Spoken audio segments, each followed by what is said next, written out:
When the undertaker knocks your door, then anything that you thought about, any hope that maybe you had, or any illusion that you had, disappears completely.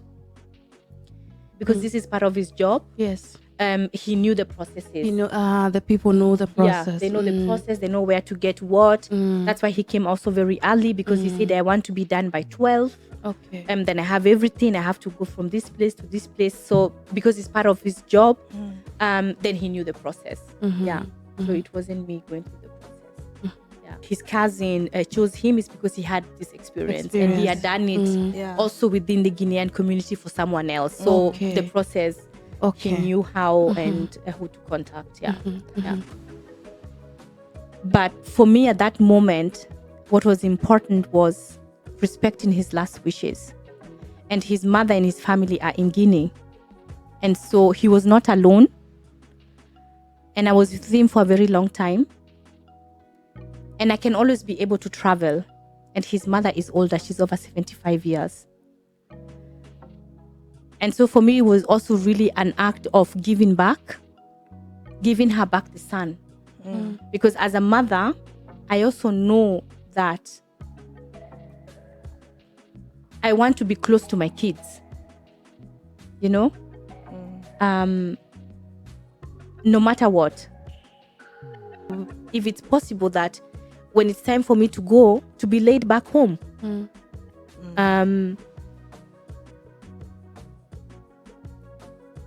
Because I also think it's important, even in death, still to be connected with the soil, you know, and there, you know, you're resting.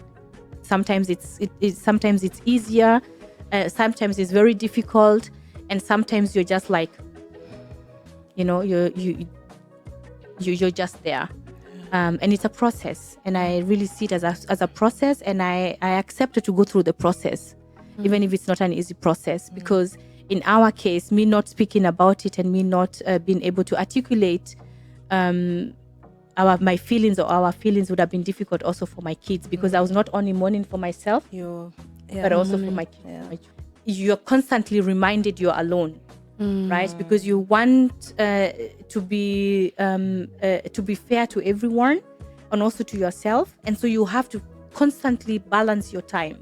It's this event there, you don't want to miss that event. It's that one there, you don't want to miss that one there. So it's like, you know, you're the function of both parents, which is not an easy task for anybody. Hello, everyone, and welcome to yet another conversation of your favorite podcast, Far From Home Diaspora Conversations. My name is Wamboi, and I'm glad to be here again. And I want to take this opportunity to thank you for all the subscriptions, the comments that you've been writing to us, and the likes.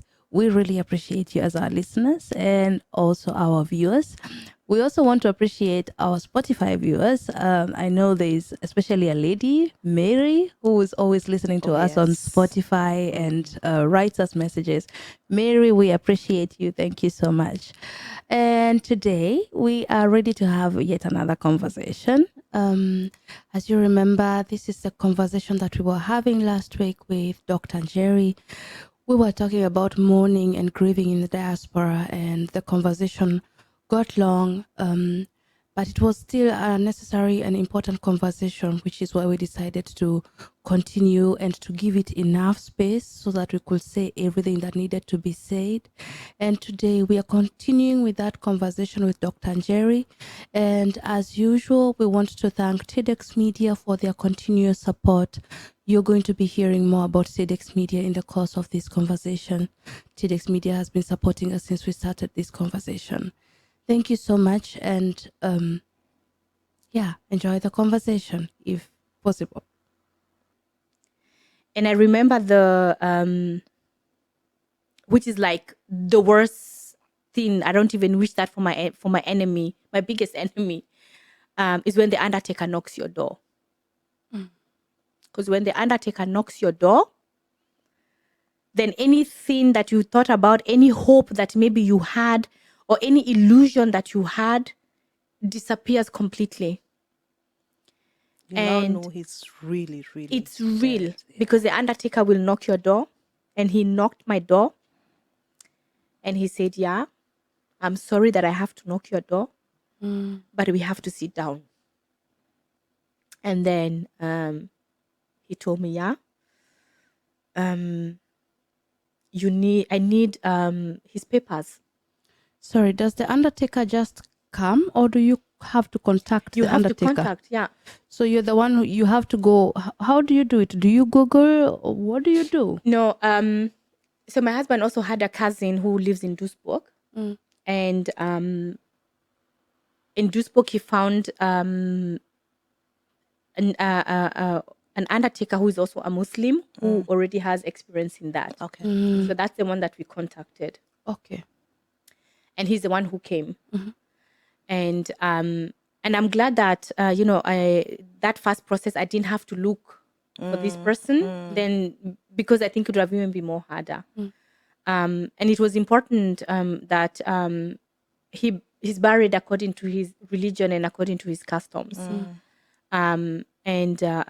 So when he knocked my door, there was already that first conversation. First, it was on the phone where he told me, I'm going to come. And I wanted that, you don't want to have it as something that is real. Your mind tries to deflect. Because when he called and said, yeah, on this day I'm going to come, I was like, yeah, okay, come for buy. Yeah, okay, it's okay, just come over. Because you're out of yourself, right? And it's like you're out of your body. Actually, it's like you're out of your body because You're just functioning. You're just functioning. Yeah. And and so when he knocked the door, and I remember I was standing there and I almost didn't want to open the door, but then I thought, okay, I have to open the door. And then I opened the door, and then he said, yeah, I'm sorry, but I have to come in. And I told him, okay. And he came. And that day, my neighbor had taken my kids. They went to the playground. And then he came and he told me, let us sit. And we sat on our dining table. And then he told me, in order for me to go on with the process, I will need the identification papers. And I remember standing up and having pictures, and I remember entering the room and then getting his ID. And for me, it was so difficult because it was not an ID that you are going to register someone, but it was actually going to deregister someone. And I remember him looking at me and saying, oh, I pray for you. Wow. And he said, oh, and also for your children. And he took the ID and then he told me, okay. And he came early in the morning at 7. And then he told me I have to go early in the morning because I have to go to all the offices and do what I have to do. And I remember I told him that when you go to the hospital, when you go to look at him, make sure he's the one. Did he know him? No. I gave him a picture and I told him, make sure he's the one, so that you don't go with someone who is not the one. But is that reaction that you think maybe he's still there? Yeah. And maybe there was a mistake. Maybe he'll come and confirm. Yeah. No, he wasn't the one. Yeah. And so I told him, make sure that you really check it's him. And I remember telling him, make sure that he has everything in him. What do you mean? That he had everything. Like I told him, like check his fingers, check his feet, body parts. I don't know why, but I felt like, please check. But maybe this was also a way of me processing. And that's what he did. And then he went and, he went to the Meldhalle and he did all the things to Standamt and he got the death certificate and he went again to the mortuary and did all the necessary things that were supposed to be done. He cleaned him, washed him according to the religion. Yeah. And what I find so remarkable about this man was because he died on a Friday, and the mosque that he used to go to was not far away from our house. The mosque. The mosque. So he took him to the mosque, and they prayed for him. Oh wow. And because he had to be taken to Frankfurt so that he can take the machine to Guinea. He drove him the last time where we live.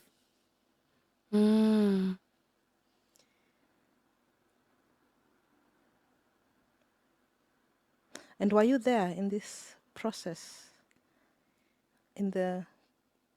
I was not in the car. No.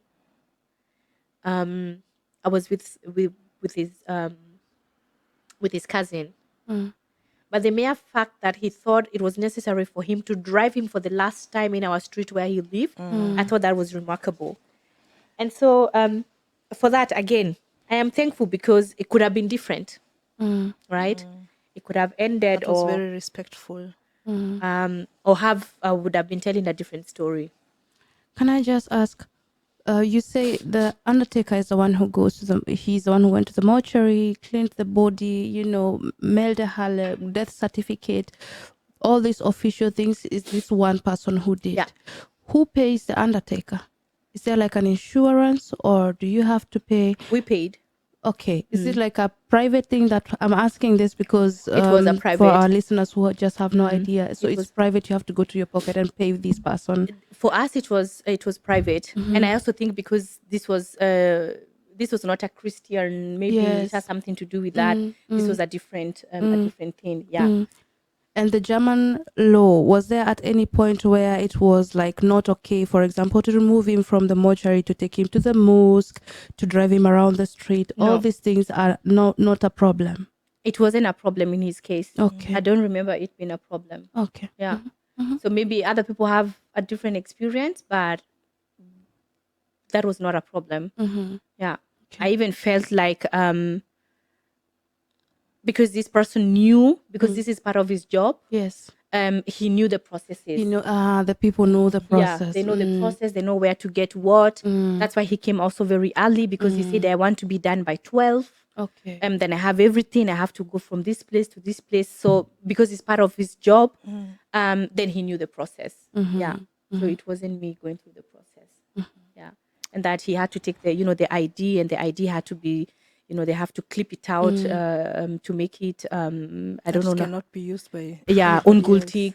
Yeah. That is so final. Yeah, ungültig, and then bringing it back, and, handing me over the papers, the Standamt book, the one that you get, and, and also that, it's registered that he passed on, the death certificates. Yeah. You said that his machine was leaving from Frankfurt. He had to be taken back home. How do you book this kind of a flight?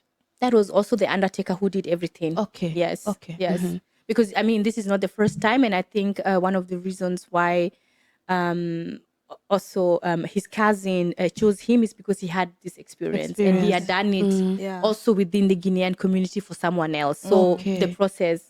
Okay. He knew how and who to contact. Yeah. Yeah. And his body, you say the burial was in Guinea. Did you all fly to Guinea for that? No. You did not go to his burial? No. Because we still had the restrictions. 2021, the COVID. And I also felt sick. I became really sick after. Oh yeah, I remember. You remember? I remember. I became very sick, that it wasn't possible for me to travel anywhere. How did you feel about that, not being able to be a part of that last journey? I would say I already had the last journey with him, because I was there when he went. So I was there from the beginning to the last breath. And the other one is the body. is the taking him back home. Would it have made a difference? Would he have come back if I was there? I don't think so. Would I have felt better? I think it would have been even more worse. Would I have found a different language? I don't know. But for me at that moment, what was important was respecting his last wishes. And his mother and his family are in Guinea. And so he was not alone. And I was with him for a very long time. And I can always be able to travel. And his mother is older. She's over 75 years. And so for me, it was also really an act of giving her back the son. Because as a mother, I also know that I want to be close to my kids, no matter what. I can imagine that such a decision is not easy. It wasn't an easy decision at all. Especially because also of your kids. So there is no grave to go to.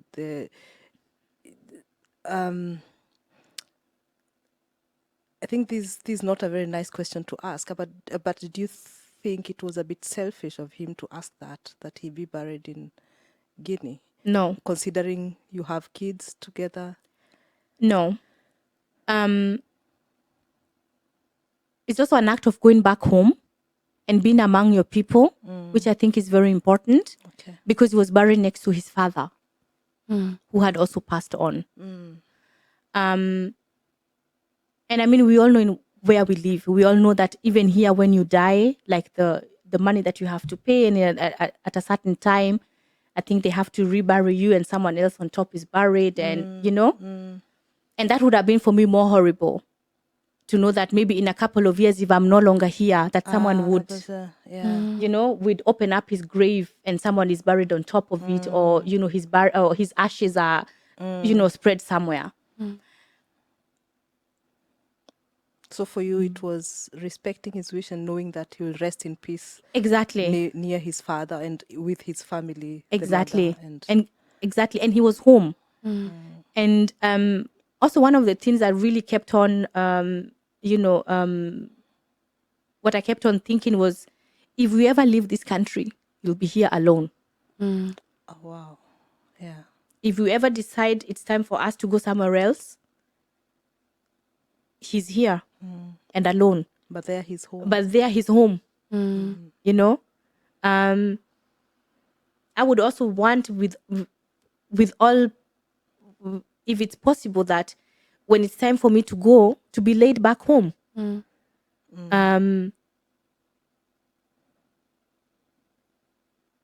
Because I also think it's important, even in death, still to be connected with the soil.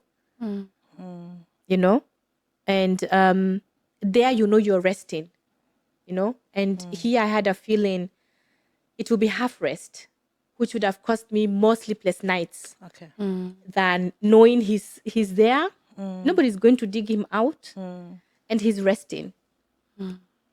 Yeah.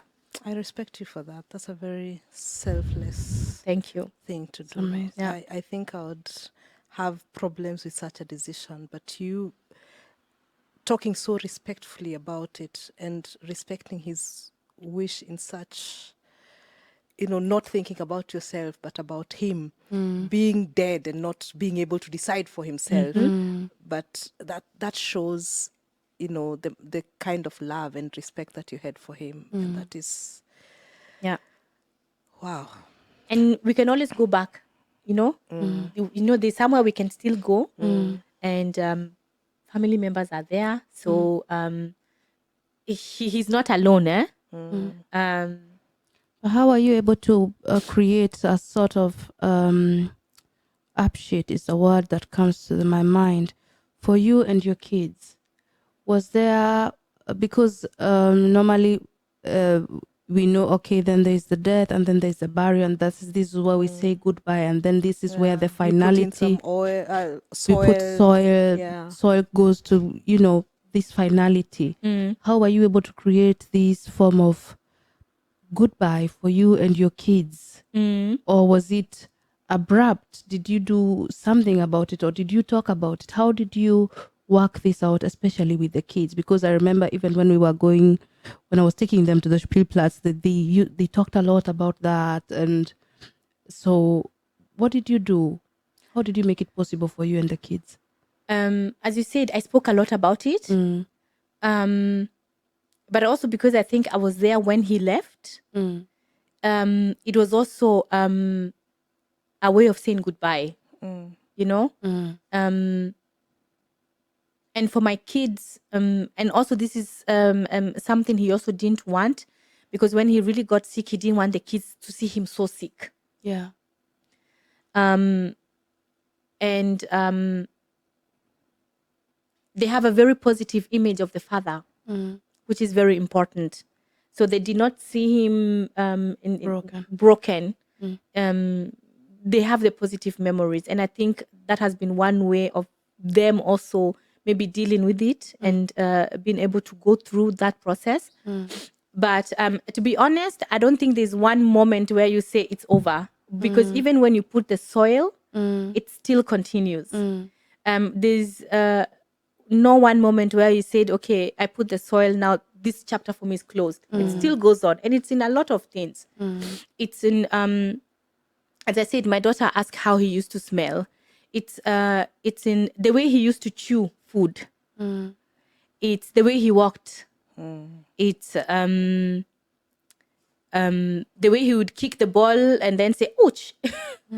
Or the way he would sing for our daughter. And those things, they keep on coming back. So whether you have put the soil or not, they will still, those things still accompany you. And I think what happens, at least in my case, is that you learn to live with it.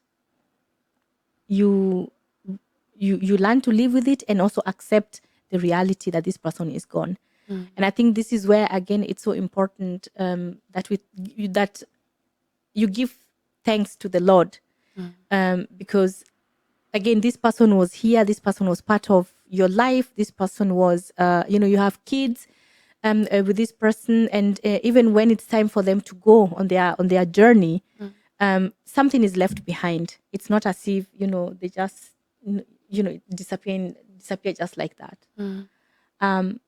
And so for me, it has been a journey, and it's going to be a long journey, because there are so many things that will keep on reminding you or reminds us about him. My son, and so he looks just like the father. He even walks like.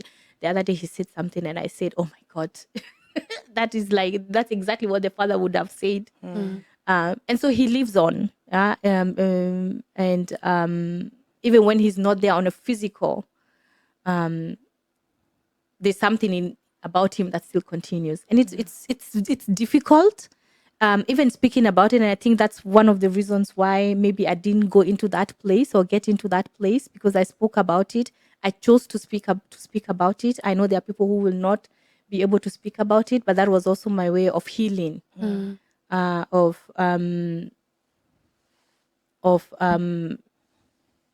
speaking again life also to myself, that this was a life journey together, and until death do us part.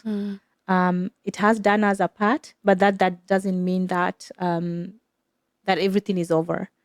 And this is where mourning, grief in the diaspora becomes difficult, because if we don't have that support system, it's a lonely journey, and it's a journey that can make you sick, and it does make you sick. And that's why I think it's important that we also speak about death, because if we don't speak about it, we cannot heal. Everybody heals in their own way, but I chose to speak about it, and every opportunity that I have speaking about it, I do speak about it. And it's quite funny, because sometimes I'm in places and it's a Friday and it's 4:30 and I feel like I've skipped a bit, and then I remember, yeah, it's Friday, it's 16:30, it's 4:30. And I also have a very good friend of mine. Every Friday she writes me and say, "Hi Jerry, how are you? It's Friday, it's 6:30. I'm with you in prayers, or I'm thinking about you." And as I said, we mourn in our own different ways. It's There's no recipe for mourning. There is no time limit. You cannot say I'll start on Monday morning and then stop on Sunday evening. It's something that continues. Sometimes sometimes it's easier. Sometimes it's very difficult, and sometimes you're just like, you're just there. And it's a process, and I really see it as a process, and I accept it to go through the process, even if it's not an easy process, because in our case, me not speaking about it and me not being able to articulate my feelings, or our feelings, would have been difficult also for my kids, because I was not only mourning for myself, but also for my kids, for my children. What are the challenges that you faced during that process? I hear you had a lot of help from this undertaker who did a lot of these bureaucratic things, the processes. But are there things that you had to do yourself that you could not have somebody else do? Here's a quick one to tell you about our sponsors, TDX Media.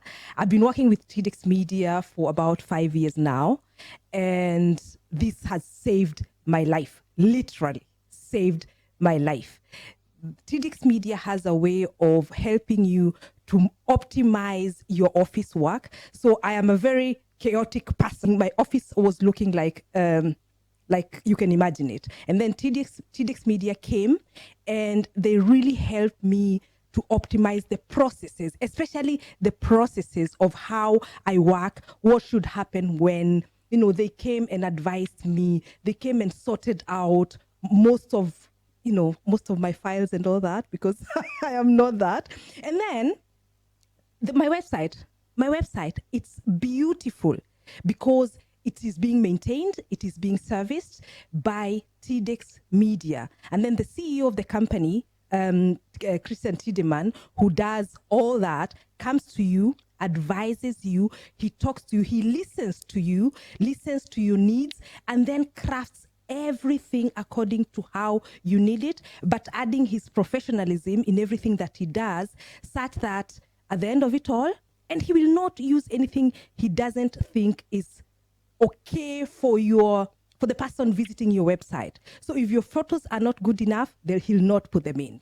And that is the level of professionalism that I need when I'm working with someone, so that they just don't do everything I tell them to do. They tell me, okay, it's your website, but it has my name on it. So he will not do anything that is not professional enough. And the other thing is event management. Guys, these guys are so organized. TDX Media is so organized. They have taken control and over. They organize our African festival, which happens every year. So I have nothing to do with it. The first year I organized it myself. I almost went crazy. And nowadays I just get calls, or when we're talking, it's a yes, no, and I have nothing to do with it. It's the best thing that ever happened to me. I love working with these people. I love the way they, present themselves in a way that is, I will talk about professionalism the whole time, because that is what they are. They are professionals. And you see that in everything they do. When they're doing consultations with you, they are very specific in everything that they're doing. You can only be satisfied when you're working with TDX Media. And I'm so glad that have trusted us now to sponsor our podcast. And I've been working with them all this time, satisfied with their work. I'll continue working with them. So please visit their website, www.tidix.de. That's www.tidexx.de. Visit them, because you'll be doing yourself a favor.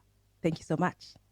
It's like the bank thing, going to the bank with all the papers and the death certificate. It's going to the insurance with the death certificate and all the papers that are needed. It's going to the where we got the car and saying, this number, this person is no longer there, and you have to do the now I can't even remember the English word, Abmeldung. Because these are some of the things that the undertaker wasn't able to do. And how long after his death do you have to do these things? Oh my goodness.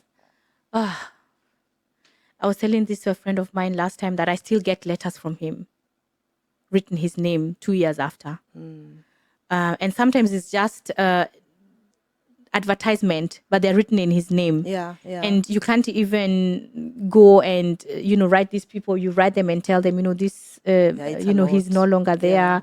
But I mean, how much time did you have after him dying to do these deregistrations of the insurance or going to the bank? This is something you have to do immediately after. 2 weeks, 1 week, 3 months. I can't remember, but it was immediately after, because it has to, like when it comes to this app shaft, I think it's like 6 weeks after the person passes on. And shaft is I know inheritance. Yeah. And because he didn't leave any will, so this is something that has to be done quick with going to the court and handing in all the papers. It's with the bank, declaring how much is it, are there any debts that needs to be cleared, yes or no. It's everything that this person would have what you actually do as if you're still alive. You have to check, so you have to which bills exactly. If there was something that was being paid from that account, and it still needs to continue to be paid, how do you carry it over to your bank? How do you inform these people? So it's a lot of bureaucracy that happens in between the person passing on and all the paperwork that you still have to do even after. And so it's a constant reminder this person is not there. It's a constant struggle for you to do certain things, because you're constantly reminded, because letter comes and maybe you have to answer the letter, or maybe you have to call someone and say, okay, please, Optica, the insurance cannot be paid because the person is no longer with us. He already transitioned. Yeah. Are there like some offices or people who are, like when someone is going through a divorce, there is this lawyer who probably can remind you, okay, and you need to take care of this, you need to take care of this. Now imagine in the suddenness of death, obviously you forget so many things. So is there like an office or some people who are qualified to take people through such processes, telling you, okay, check, you need to a checklist, you need to do this and this, remember to do this? Or is it always these reminders, like when you talk about the optician, these are things you don't remember? Do you get a bill, a rechnung, and then I have to cancel that, I need to I didn't have a checklist. So there's no one, or do you know if there are people who do that, or is this something that people just really have to do on their own? I hope there are. Maybe there are, but I had no idea. But most of the things I did them myself. Oh dear. Most of the things I did them myself. So except apart from that, with the undertaker who took care of everything, and he did it very well, because every paper that I needed, he got it, which made the process a little bit easier. But the rest, I did it myself. I didn't have a checklist of saying, okay, if he was paying this check, I need to do this check. I didn't have that checklist. And then again, it's also very difficult to have a checklist there, because, I mean, this is still somebody...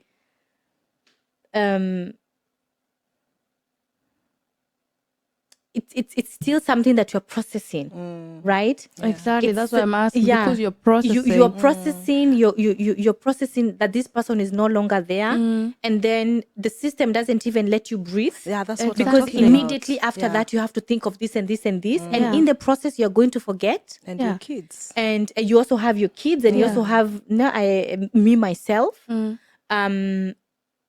And so there are a lot of things that happen in between. That's why I said in the beginning, 2 years have gone so fast. I feel like just yesterday. I just feel like it's the other day we were just packing his clothes in boxes. I feel like it's just the other day that me and my brother were sorting out his shoes and bringing them to the and I remember that picture of my brother putting the shoes in this box and then bringing the shoes to the container to throw them away. And I remember the pain in his eyes,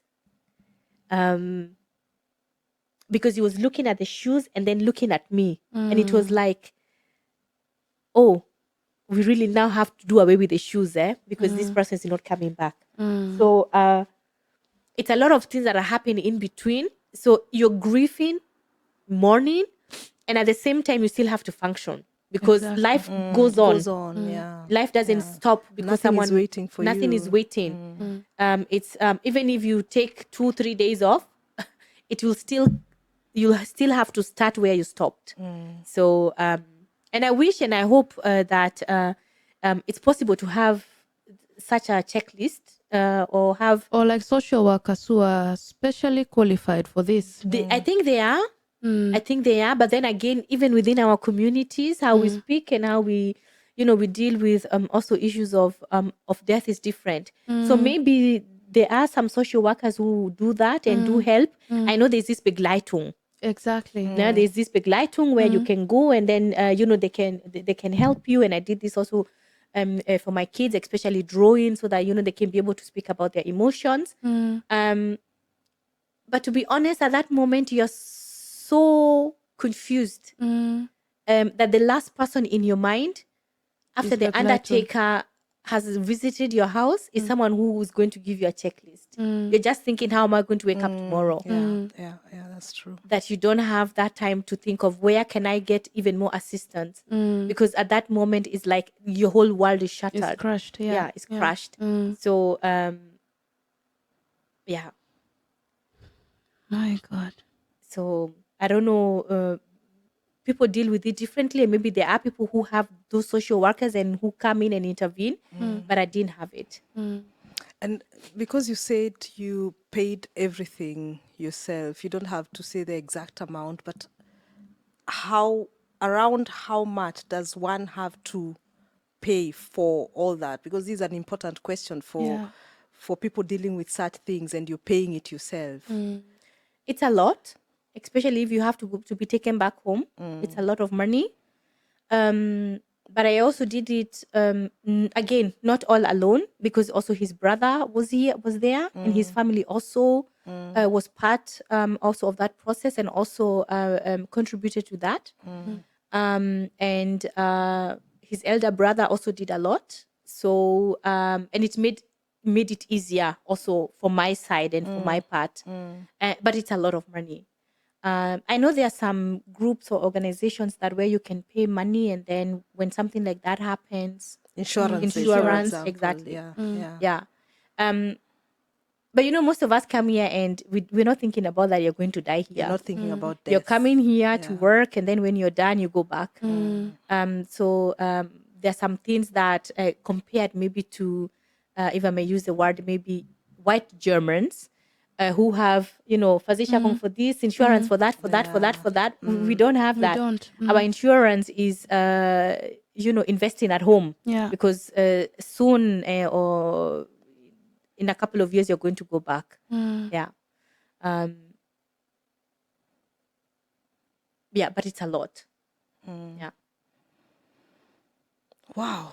So now, 2 years later, Yeah.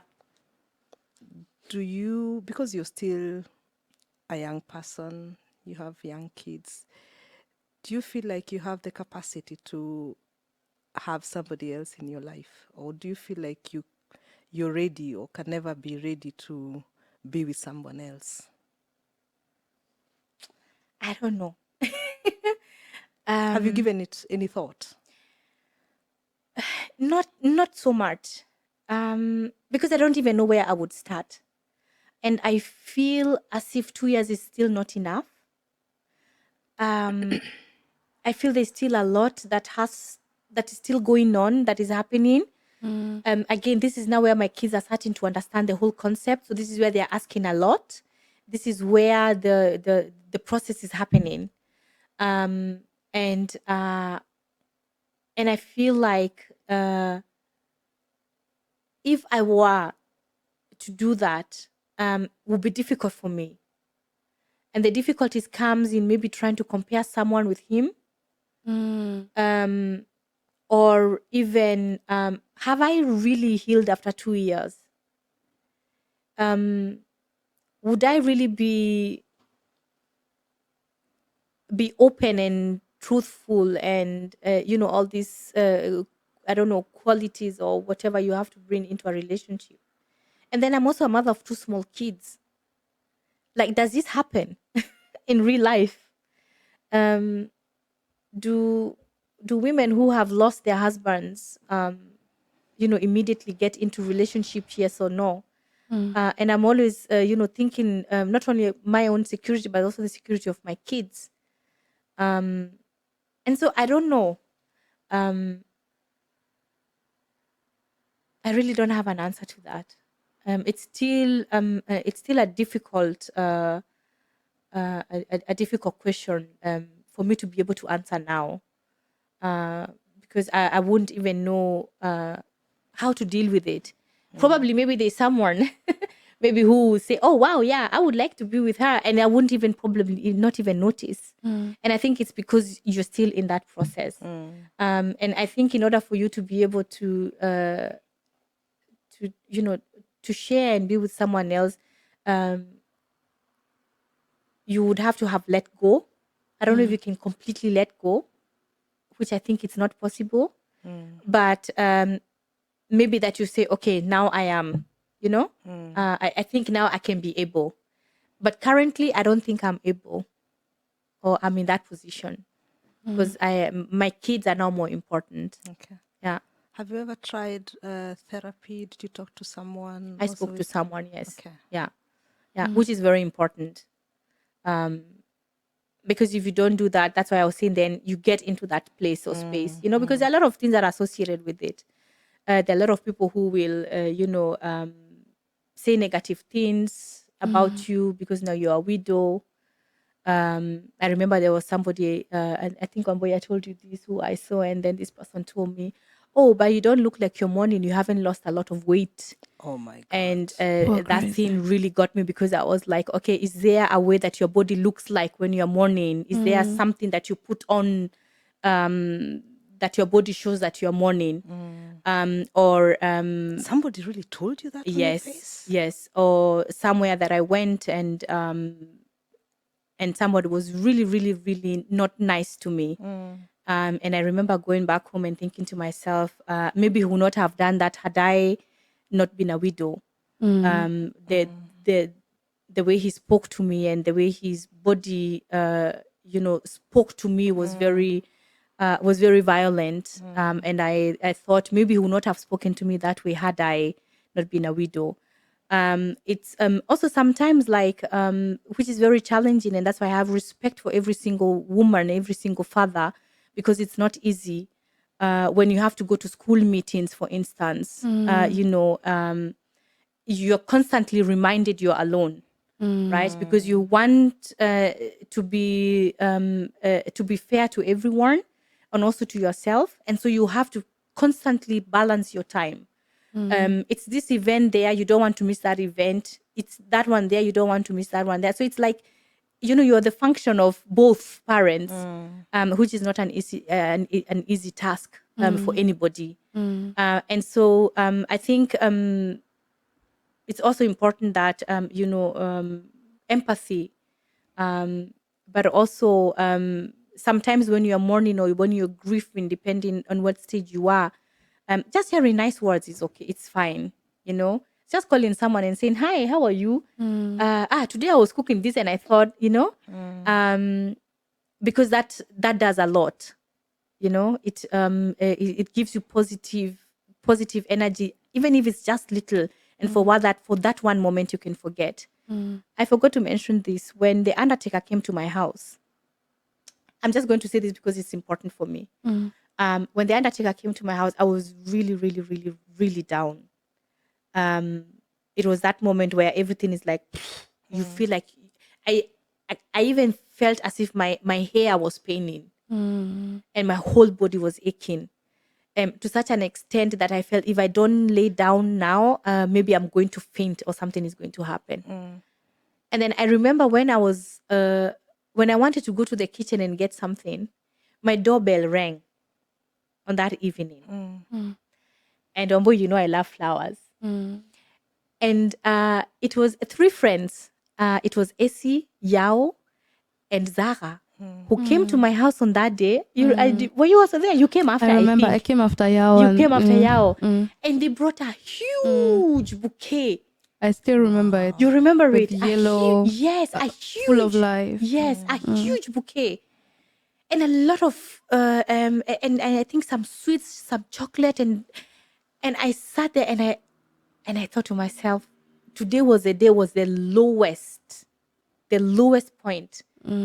And then these people just brought this bouquet and brought life. You know, they didn't have to say much, but the fact that they, on that specific day, they brought these beautiful flowers, and these flowers did not die for a long time. I think they were there to bring some joy and some life. That on that specific day in the evening, they brought this bouquet. It was for me one of the most wonderful gifts. Wow. And also, I cannot forget to thank my mother because had she not been here, it would have been even more and more difficult for me.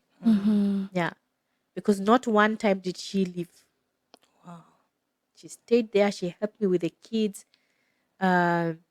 She did a lot, and my brother also. Even now, as you're sitting here, he's the one watching the kids, and probably also with my mom now. Yeah. Thank you, Mohea. Thank you. Yeah. Yeah. Yeah. If there's somebody now going through maybe something like this, we would never wish that for anybody. What do you think people should do for this person? Yeah. Because that is so important, because we think we know what one needs. What do you think? Everybody is different, of course. But what do you think is important for somebody to do for this person? I think it depends. So if these are really close people, I think it's okay. Like, you know, you came, and also other very close friends of mine also came, which was really good for me because it took off a lot of weight from me, and it helped me also like get through the day.